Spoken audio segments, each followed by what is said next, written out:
Friends, good evening. This is Shamul here. I am going to read out the famous speech at World's Parliament of Religious Chicago, 11 September 1893. Speech is given by none other than Swami Vivekananda. Sister and brothers of America, it fills my heart with unspeakable to rise in response to the warm and cordial welcome which you have given us. I thank you in the name of the most ancient order of monks in the world. I thank you in the name of the mother of all religions, and I thank you in the name of the millions and millions of Hindu people of all the classes and sets. My thanks also to some speaker on this platform who referring to the delegates from the Orient have told you that these men from far off nations may well claim the honor of bearing to different lands the idea of toleration. I am proud to belong to a religion which has taught the world both tolerance and universal acceptance.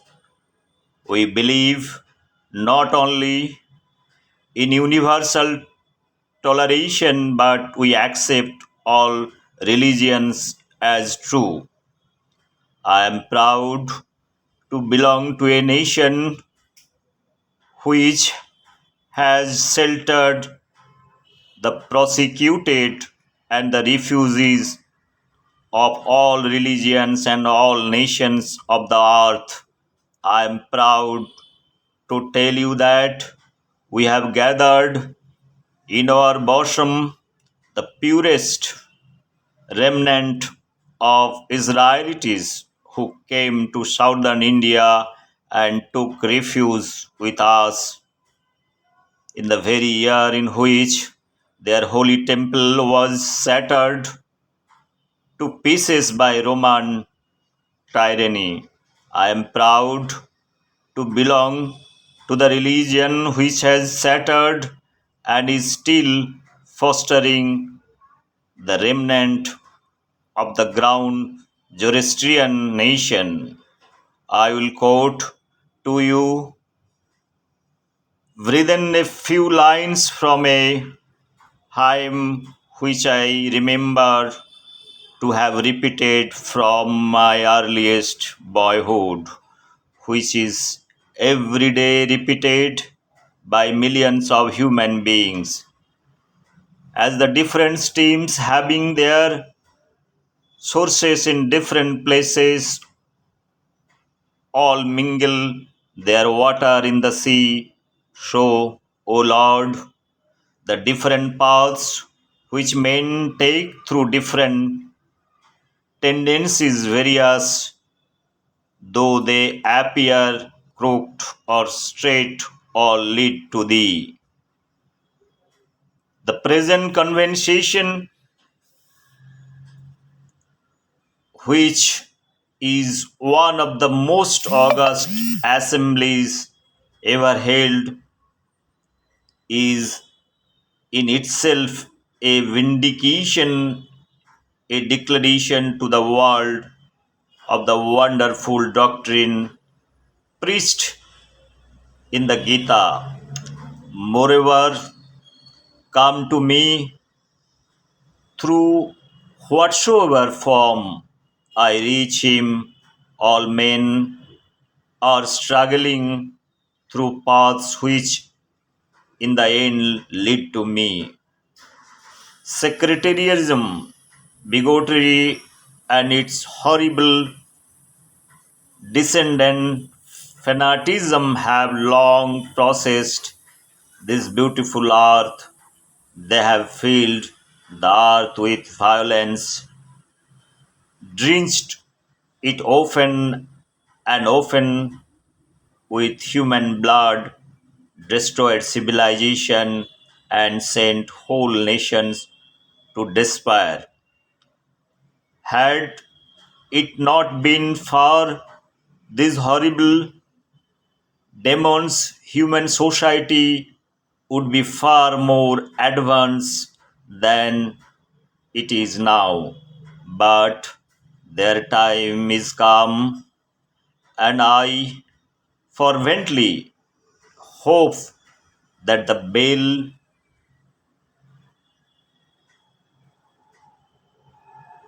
told this morning in honor of this convention may be the death knell of all fanaticism, of all prosecution with the sword or with the pain, and of all uncharitable feeling between person wending their way to the same goal. Again on 15th September 1893, he is talking about in his disagreement of certain issues. What he is telling, I'll tell you a little story. You have heard the eloquent speaker who has just finished say, let us cease from abusing each other. And he was very sorry that there should be always so much variance. But I think I should tell you a story which would illustrate the cause of this violence. A frog lived in a well. It had lived there for a long time. It was born there and brought up there, and yet was a little small frog. Of course, the evolutionist was not there then to tell us whether the frog lost its eyes or not, but for our story's sake, we must take it for granted that it had its eyes, and that is every day cleansed the water of all worms and bacilli that lived in it with an energy that would do credit to our modern bacteriologist. In this way, it went on and became a little sleek and fat. Well, one day another frog that lived in the sea came and fell into the well. Where are you from? I am from the sea. The sea? How big that? It is as big as my well. He took a leaf from one side of the well to the others. My friend said, the frog of the sea, how do you compare the sea with your little well? Then the frog took another leaf and asked, is your sea so big? What nonsense you speak to compare the sea with your well. Well, then said the frog to the well, Nothing can be bigger than my will. There can be nothing bigger than this. This fellow is a liar, so turn him out. That has been the difficulty all the while. I am a Hindu. I am sitting in my own little well and thinking that the whole world is my little well. The Christian sits in his little well and thinks the whole world is his well. The Mohammedan sits in his little well and thinks that is the whole world. I have to thank you of America for the great attempt you are making to break down the barriers of this little world of ours, and hope that in the future the Lord will help you to accomplish your purpose. Is giving one paper on 19th September 1893 on Hinduism. What he's talking. Three religions have stand in the world which have come down to us from time prehistoric. Hinduism, Zoroastrianism, and Judaism. They have all received tremendous shocks, and all of them prove by their survival their internal strength. But while Judaism failed to absorb Christianity and was driven out in its place of birth by all conquering daughter and a handful of Parsis is of all that remains to tell the tale of their grand religion. Sects after their sects arose in India and seemed to shake the religion of all religion of the Vedas to its very foundation. But like the water of the seashore is tremendous, earthquake is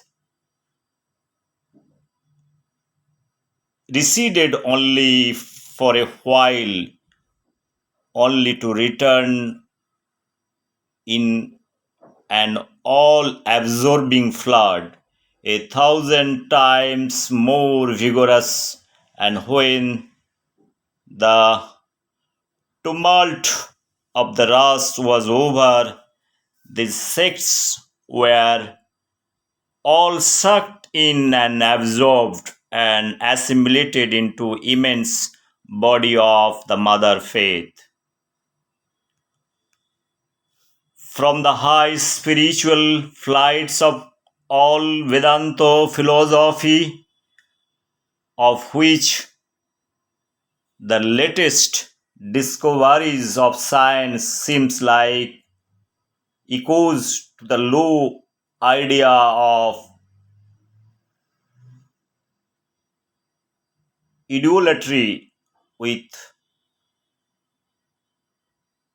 multifarious mythology, the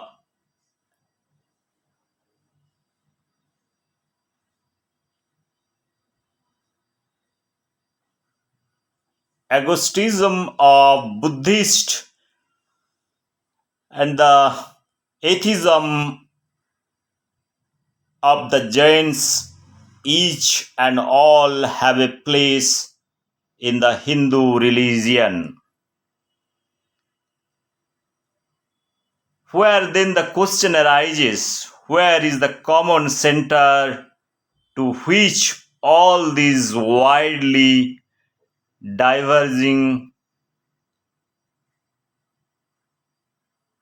ruddy coverage, where is the common basis upon which all these seemingly hopeless contradictions rest? And this is the question I shall attempt to answer. The Hindu have received their religion through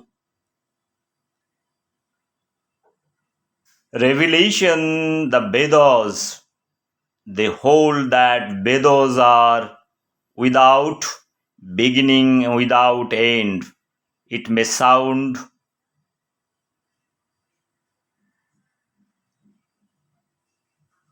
ludicrous and to this audience, how a book can be without beginning or end, but by the Vedas, not the books are meant, they mean the accumulated treasury of spiritual laws discovered by different persons in different times. Just as the law of gravitation existed before its discovery and would exist if all humanity forgot it, so it is with the laws that govern the spiritual world, the moral, ethical, and spiritual relation between soul and soul, and between the individual spirit and the Father of all spirit were there before their discovery and would remain even if we forget them. The discoveries of these laws are called rishis. We honor them as perfected beings. I am glad to tell this audience that some of the very greatest of them were women.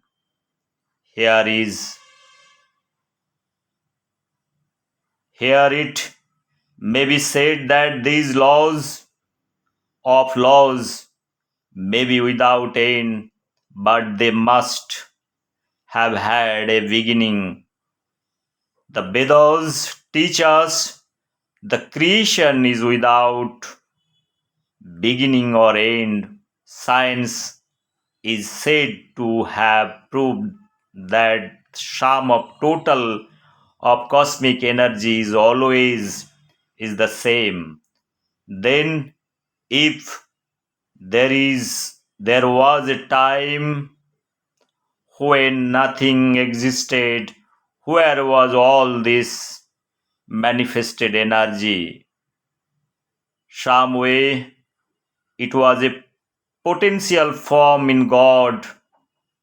In that case, God is sometimes potential and sometimes kinetic, which would make him mutable. Everything mutable is a compound, and everything compound must undergo that change which is called destruction.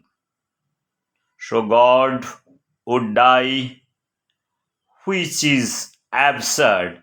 Therefore, there is never was a time when there was no creation. If I may be allowed to use a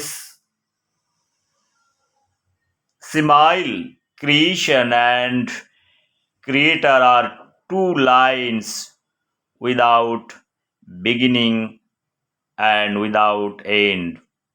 running parallel to each other. God is the ever active providence by whose power system after systems are being evolved out of chaos made to run for a time and again destroyed. This is what the Brahmin boy repeats every day. The sun and the moon the Lord created like the suns and the moons of the previous cycles. And this agrees with modern science. Here I stand. If I shut my eyes and try to conceive my existence, I, what is the idea before me? The idea is a body. Am I then nothing but a combination of material substances? The Vedas declared, no, I am a spirit living in a body. I am not the body. The body will die, but I shall not die. Here I am this body. It will fall, but I shall go on living. Had also a past. The soul was not created. The cessation means a combination, which means a certain future dissolution. If then the soul was created, it must die. Some are born happy, enjoy perfect health, with beautiful body, mental vigor, but all wants supplied. Others are born miserable, some are without hands or feet, others again are idiots and only drag on a watched existence. Why? If they are all created, why does a just and merciful God create one happy and another unhappy? Why he is so partial? Nor would it main matters in the least to hold that these who are miserable in this life will be happy in a future one. Why should a man be miserable? Even here in the reason of just and a merciful God. In the second place, the idea of Creator God doesn't explain the anomaly and simply expresses the cruel fiat of all powerful being.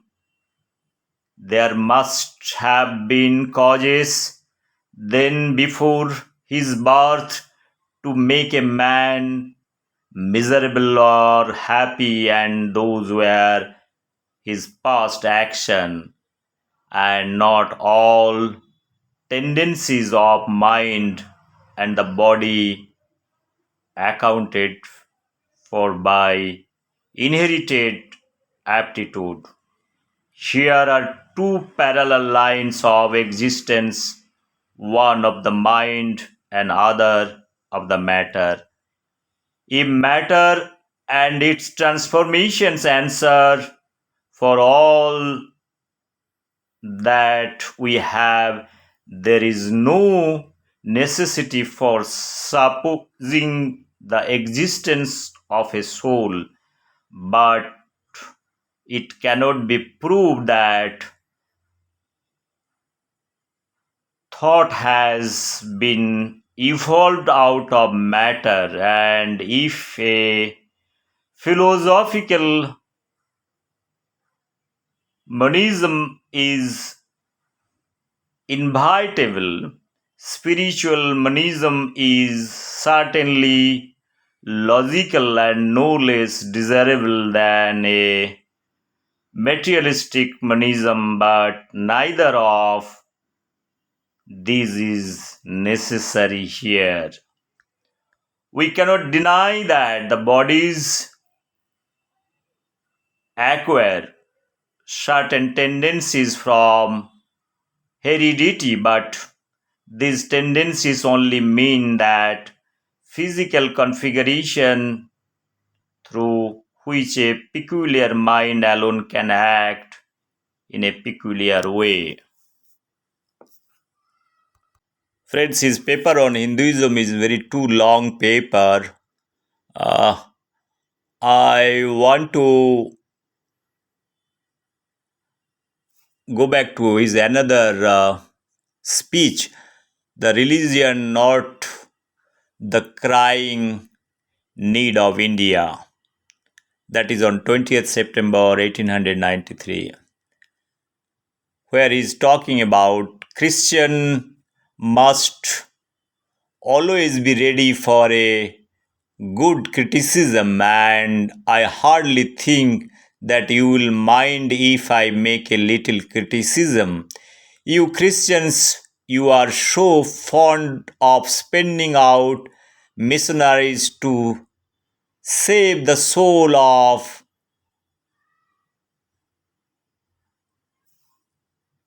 Hittin. Why do you not try to save their bodies from starvation? In India, during the terrible famines, thousands died from hunger, yet you Christians did nothing. You erect churches all through India, but the crying evil in the East is not religion that have religion enough, but it is breed that the suffering millions of burning India cry out, for which fresh throats they ask us for bread, but we give them stones. It is an insult to a starving people to offer them religion. It is an insult to a starving man to teach him metaphysics. In India, a priest that preached for money would lose caste and be spat upon by the people. I came here to seek aid for my improvised people and fully realized how difficult it so was get help for